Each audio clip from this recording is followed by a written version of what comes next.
The moment you realize you never actually died. Seth's dark revelation there. There's a memory buried in your psyche that doesn't belong to this lifetime. Maybe it surfaces in those disorienting moments of déjà vu. Not the pleasant kind where you recognize a song or a street corner, but the kind that tastes like drowning. The kind where your body floods with terror for no reason your conscious mind can name. You're standing on a balcony, perfectly safe, and suddenly your legs go weak with a fear of heights so visceral it feels like remembering. Or you're driving across a bridge, and for one split second, you know what it feels like to hit the water. Not imagine it.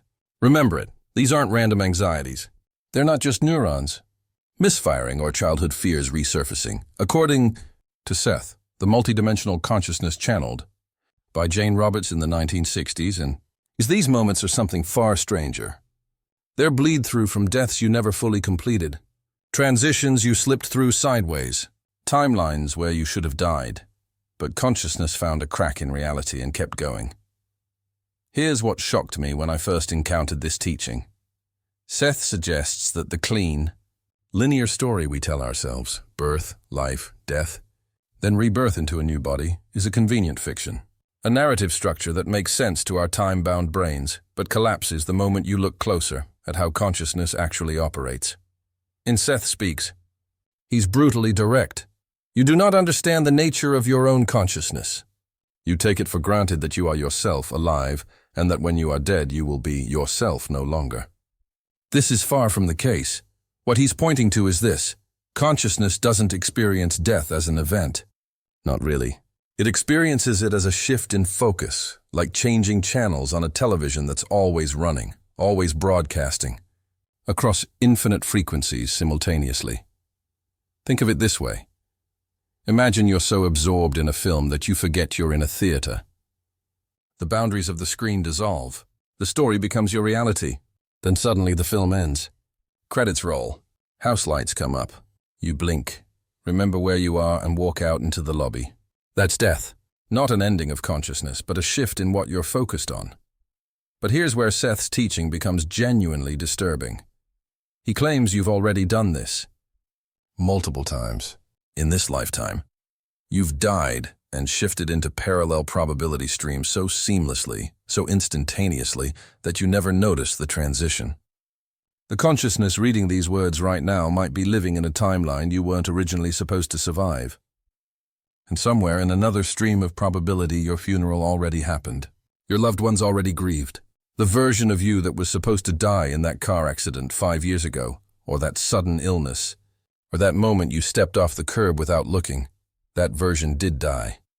But you're still here, not because you got lucky, not because some external force intervened to save you, but because consciousness, at the moment of potential death, faced a fork in the road, and you took both paths simultaneously.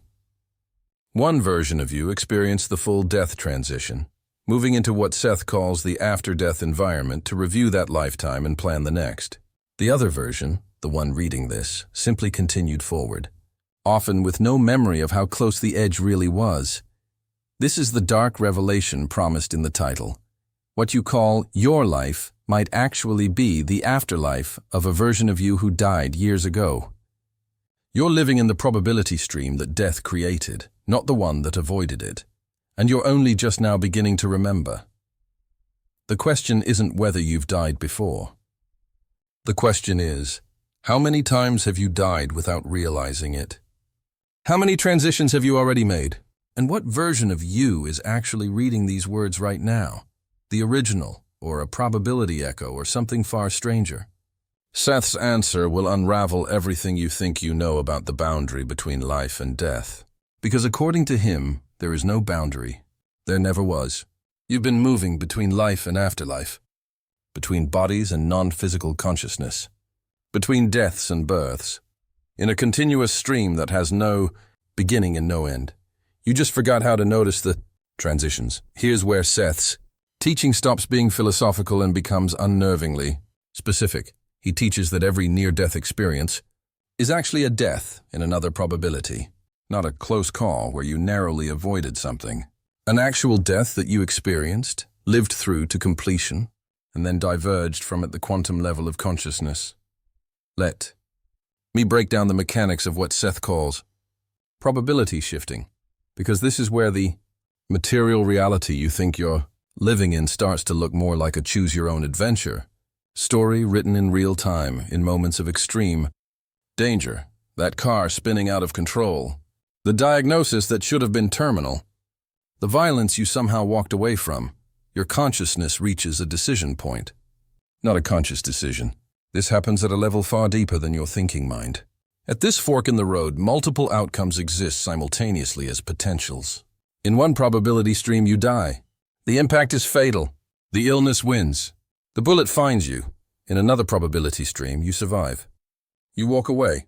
The doctors are baffled. Someone says, "You're so lucky." But here's the twist that shatters conventional understanding. Both outcomes happen, not in some metaphorical sense, not as theoretical possibilities that collapsed into one real result. Seth insists both probabilities are actualized, creating parallel streams of reality that continue simultaneously. The version of you that died moves into the after-death experience he describes elsewhere in The Nature of Personal Reality, reviewing the lifetime, processing the lessons, existing in Framework 2, the non-physical dimension that authors physical reality, beginning to plan the next incarnation. Meanwhile, the version of you that survived simply continues forward into this timeline, often with no conscious memory of the split, no awareness that anything unusual happened at all, except there are artifacts, psychological residues that don't quite fit. Seth points to these bleed-through effects, people who report feeling fundamentally different after a close call. Not just grateful to be alive, but different, as if they're living in a reality that doesn't quite fit anymore. Colors seem off. Relationships feel strange. Their own personality seems to have shifted in ways they can't articulate. Jane Roberts documented dozens of cases in her personal notes, letters, from readers who experience this uncanny sense of displacement after surviving accidents or illnesses. One described it as wearing someone else's life like an ill-fitting coat. Another said, "I look at photos from before the accident, and I don't recognize that person as me anymore." This isn't trauma response.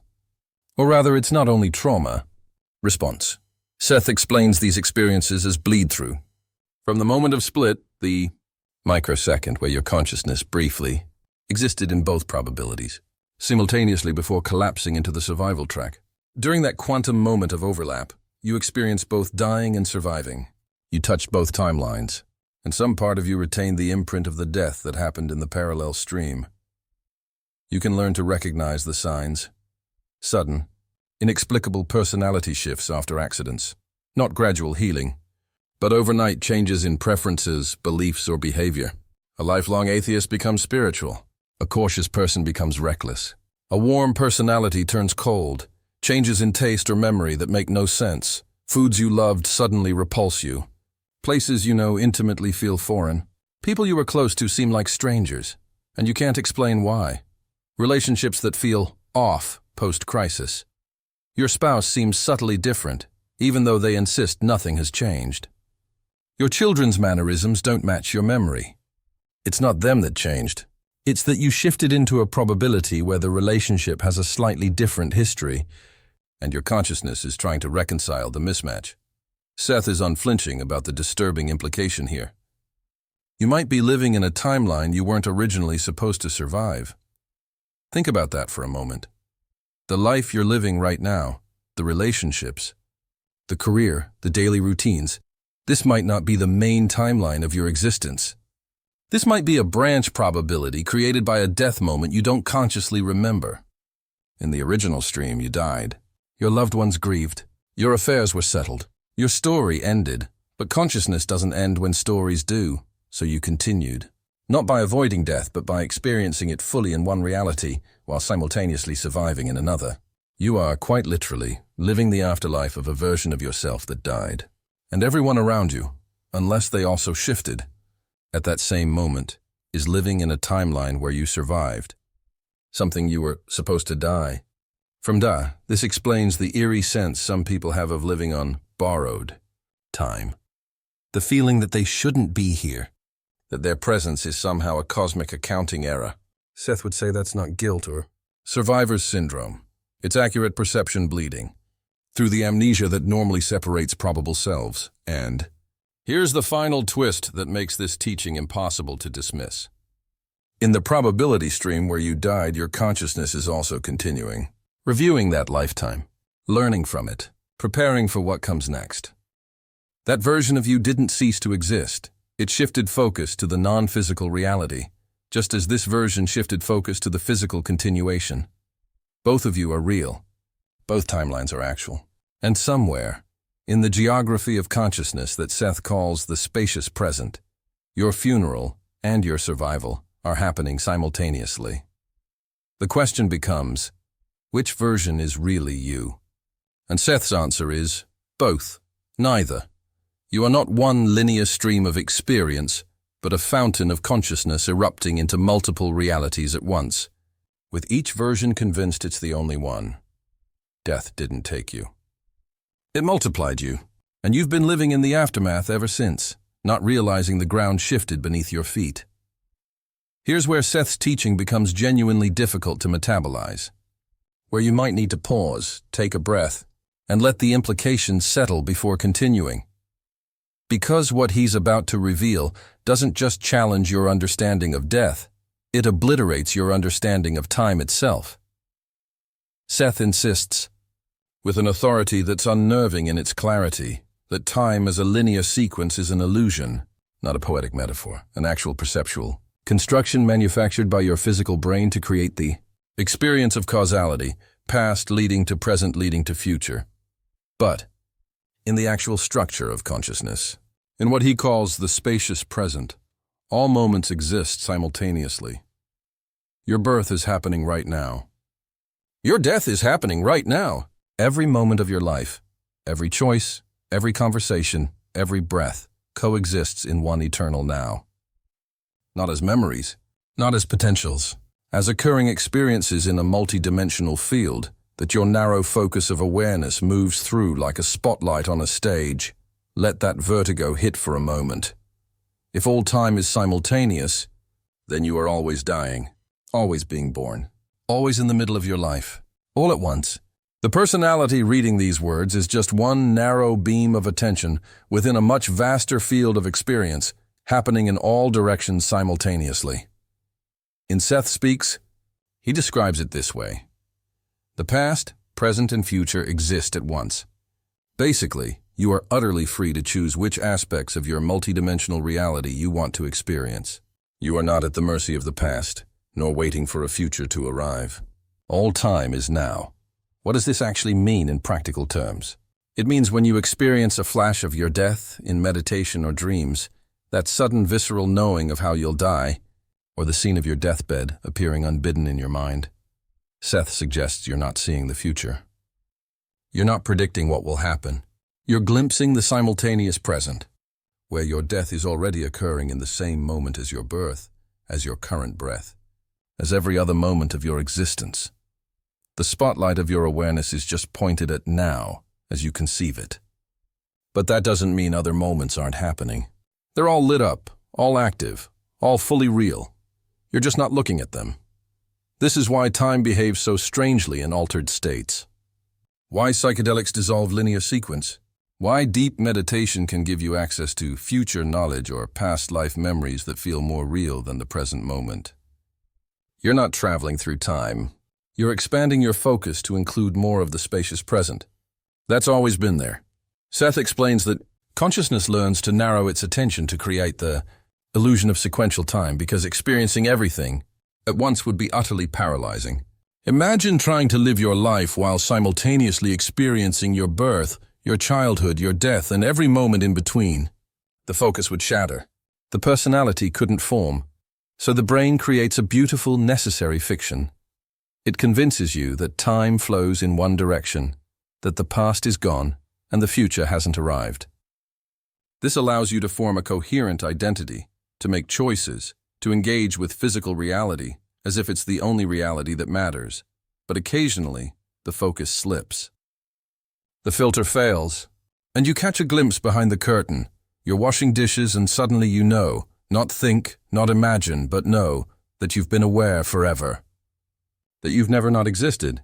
That the consciousness experiencing this moment is the same consciousness that will experience your death, that experienced your birth, that is experiencing all of it right now in ways your linear mind can't contain. Seth calls these recognition events, and he says they're not spiritual achievements. They're not signs of advancement. They're simply moments when the constructed boundaries of linear time become thin enough for you to perceive the actual structure underneath. And here's the part that's either terrifying or liberating, depending on how you hold it. If your death is happening right now in the spacious present, then you can access it. Not as a future event approaching, but as a location in the geography of your multidimensional existence that you can visit, explore, and even revise from your current vantage point. Seth offers a practice for this, though he warns it's not for the faint of heart.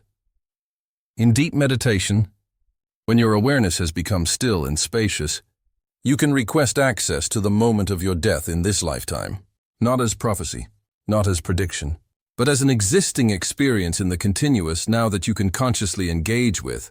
What you'll find, he claims, is that your death isn't a single fixed event.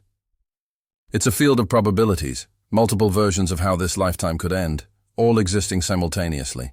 You can explore them, you can dialogue with them, and through your current focus and choices, you can influence which probability becomes the dominant one your awareness will experience when the moment of biological death arrives. This isn't about controlling when or how you die. It's about removing death from the category of unknown terror and placing it in the category of known territory that you can navigate consciously, because if death is always happening in the continuous now, then it's not something approaching from the future. It's something you're already experiencing, just from a different angle of perception. And that changes everything. The moment you realize time is a construct, death stops being an ending.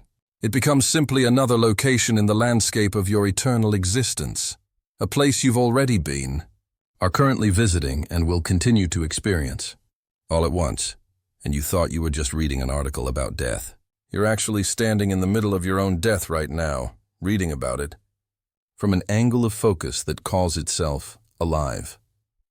The distinction was always arbitrary. What Seth revealed next genuinely floored me, because it takes everything we've covered and multiplies it exponentially.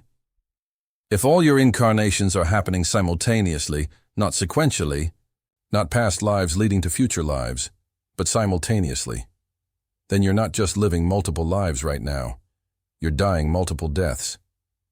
Right now, in this moment. This is Seth's most cinematic teaching, and once you see it, you can't unsee it.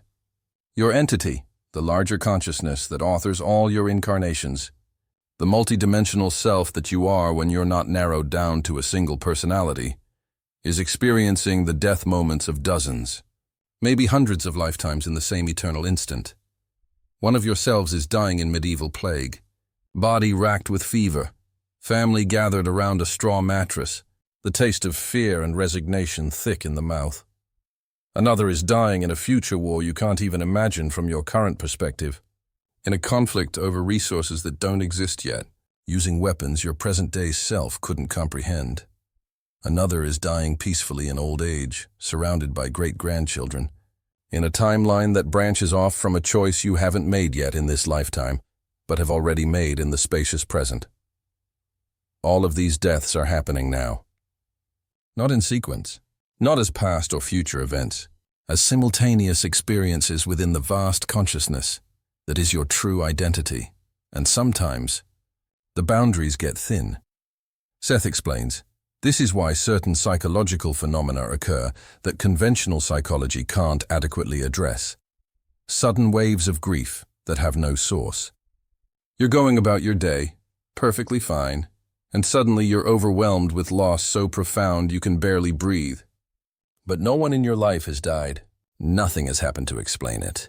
What Seth suggests is that you're experiencing transference, a moment when the boundary between your simultaneous selves becomes permeable, and you're feeling the grief of another incarnation that's dying or has just died in their timeline.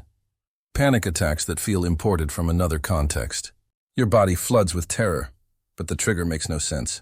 You're in a safe space doing something mundane, and suddenly your nervous system is screaming danger in a way that feels disproportionate to anything in your current life. Seth would say you're picking up on the death experience of another self, maybe one dying in violence, maybe one trapped in a situation with no escape, and the emotional signature is bleeding through into your awareness.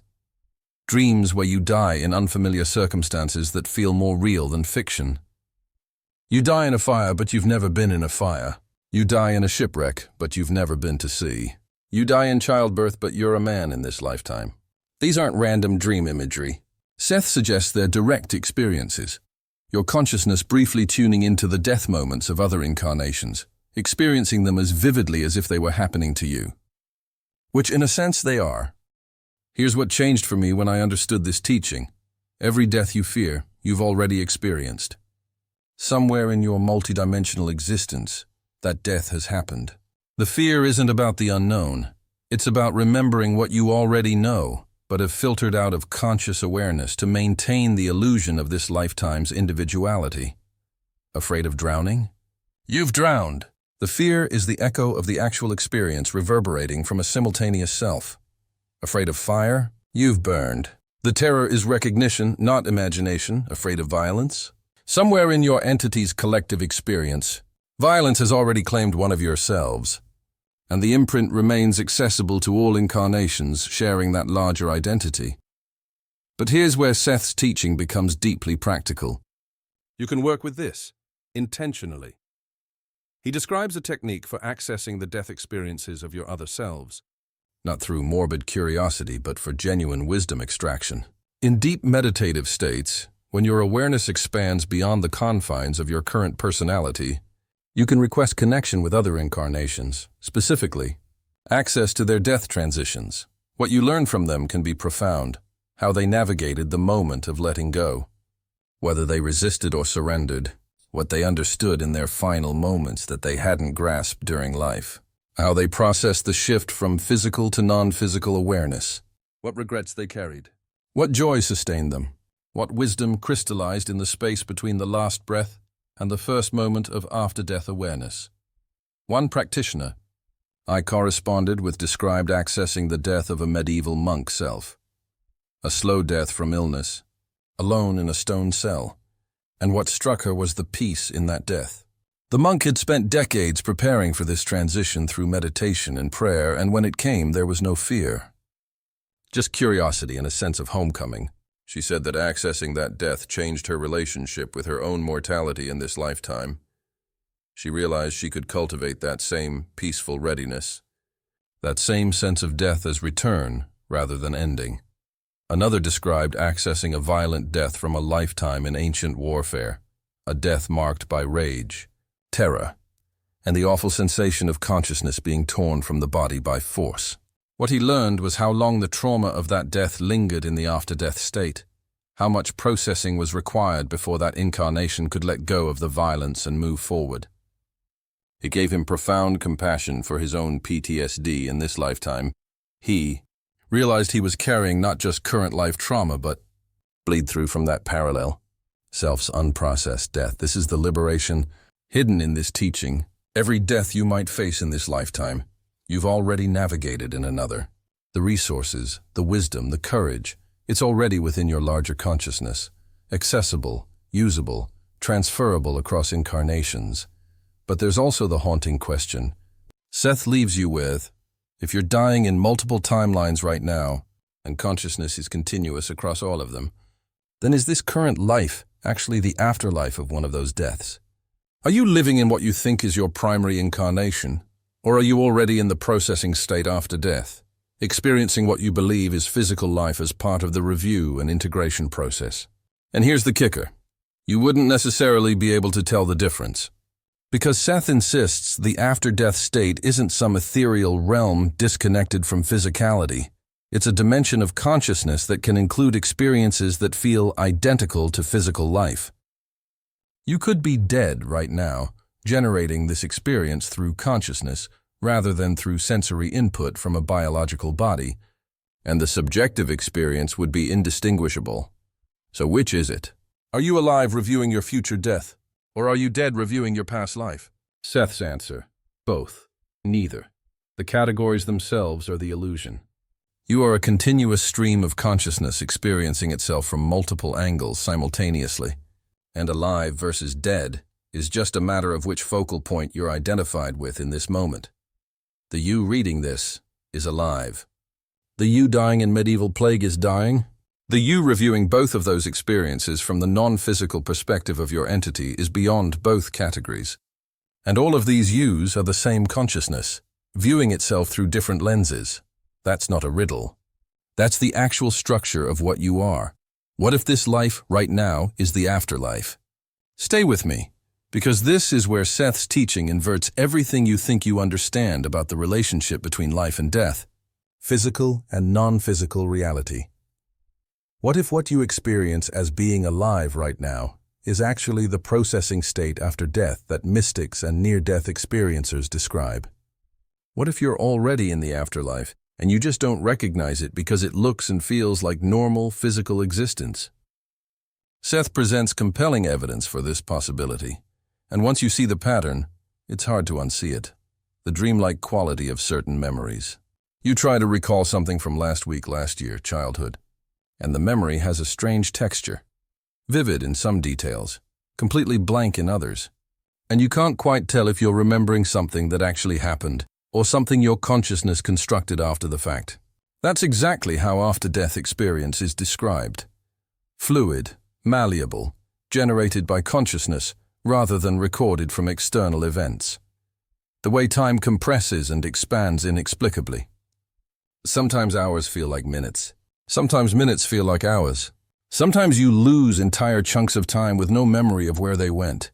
In the afterlife realm, Seth describes, time is non-linear, completely subject to the consciousness experiencing it, which sounds an awful lot like what you already experience in daily life when you pay attention.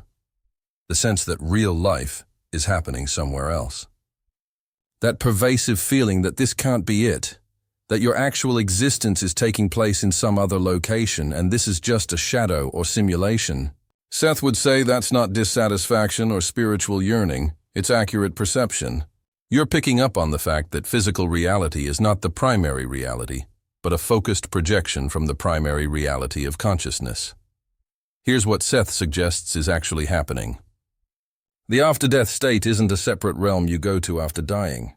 It's a state of consciousness you can access while still in a body, and many people slip in and out of it without recognizing the transition. Think of it this way. Imagine a radio that's slightly off station. You're getting the signal, but it's fuzzy, mixed with static, occasionally crossing over with other frequencies. That's most people's experience of physical reality. You're predominantly tuned to the frequency you call being alive, but you're also picking up bleed-through from the afterlife frequency, the probable reality frequency, the past and future lives frequency. And sometimes, you shift more fully into those other frequencies without realizing you've done so. Let me give you the phenomenology Seth maps out, the experiences that indicate you're actually spending time in the afterlife state, while still embodied. Depersonalization experiences where you feel like you're watching your life from outside. Not dissociation from trauma, though that can trigger it, but a sudden shift in perspective where you're observing yourself as if you're a character in someone else's story. You're going through the motions, but there's a pervasive sense of unreality, of separation between the awareness watching and the person being watched. That's not pathology, Seth insists. That's you briefly experiencing yourself from the afterlife perspective, where you naturally review your life as an observer rather than being lost in identification with the personality. Moments where reality seems unreal or constructed. You look at familiar surroundings, your home, your street, your office, and suddenly it all seems fake. Like a movie set, like someone built a convincing replica of reality, but didn't quite get the details right. Colors seem slightly off. Sounds are too clear or too muffled. The textures of things don't feel solid. This isn't derealization disorder. It's the afterlife frequency bleeding through, where you consciously generate your environment through thought and expectation rather than interacting with a solid, independent physical world. The eerie sense that everyone around you is playing a role in a script. You're having a conversation, and suddenly you feel like you've had this exact conversation before. Not déjà vu, something deeper, as if everyone involved already knows their lines, is performing a predetermined dance, and the spontaneity you thought you were experiencing is actually something choreographed long ago. In the afterlife state, Seth describes, souls often engage in what he calls probability plays, acting out scenarios to understand different outcomes, working through unresolved dynamics. And sometimes these plays involve recreating physical life situations to process them more fully. Here's the disturbing question. How much of your life is actually spontaneous? And how much is review, replay, processing of what's already occurred in another timeline? Seth teaches that the afterlife and physical life aren't separate locations, but interpenetrating realities that coexist in the same space. You shift between them based on focus, belief, and energetic frequency, not geographic location. Some people, he claims, spend most of their alive time in what is functionally an after-death state. They're going through the motions of physical existence, job, relationships, daily routines, but their consciousness is predominantly anchored elsewhere. In Framework 2, in the probability-weaving dimension, in the contemplative space where they're reviewing this lifetime even as they're living it, and they don't know. Because the experience is continuous. There's no clear marker that says, you've left physical reality and entered the afterlife realm. It's all one fluid continuum of consciousness generating experience. So here's the practice Seth offers, and it's unsettling in its simplicity. Start noticing how alive you actually are in any given moment. Are you present in your body? Engaged with immediate sensory experience? Making spontaneous choices based on what's happening right now? Or are you operating on autopilot, replaying old patterns, moving through familiar scenarios with the quality of someone reviewing a life rather than living one? Because if you're honest, you might find that huge portions of your life have the quality of afterlife review. You're not really here. You're not really choosing. You're observing yourself go through familiar motions, playing out scripts you've already written, experiencing the consequences of choices made so far in the past, or in another timeline entirely, that the sense of authorship has disappeared. That's not being alive. That's being in the afterlife while still breathing. And if this is already the afterlife, if this present moment is actually the review state, the processing state, the space where consciousness examines the life you think you're living, then what does that make the death you're anticipating? Maybe it's not an ending at all. Maybe it's a waking up. A shift from the review state back into a fuller engagement with multidimensional reality, where you remember you were never confined to one timeline, one body, one narrow stream of experience. The death you fear might actually be the moment you stop reviewing and start living again in a way that makes this current life look like the dream it's always been. Seth inverts the entire framework one more time, and this might be the most liberating and most destabilizing teaching of all. What if death is when you wake up, and life is the dream? What if incarnation into physical form is actually a voluntary restriction of consciousness, a narrowing of awareness so extreme it resembles falling asleep? What if being born into a body is the moment you forget who you really are, and death is the moment you remember? From the perspective of your entity and framework, to the larger multidimensional self that you are when you're not compressed into a single personality being born into physical reality is like entering a deep trance state. You voluntarily agree to narrow your focus, to forget your vast nature, to pretend you're a limited mortal creature bound by time and space. It's not punishment. It's not a fall from grace. It's a choice made for the sake of experience. Seth uses the metaphor of method acting, and it's perfect. Imagine an actor who becomes so absorbed in a role that they forget they're acting. They forget their real name. They forget there's a theater, an audience, a world outside the stage. They become so identified with the character that the character's fears, desires, limitations, all of it feels absolutely real. That's incarnation. You're playing a role.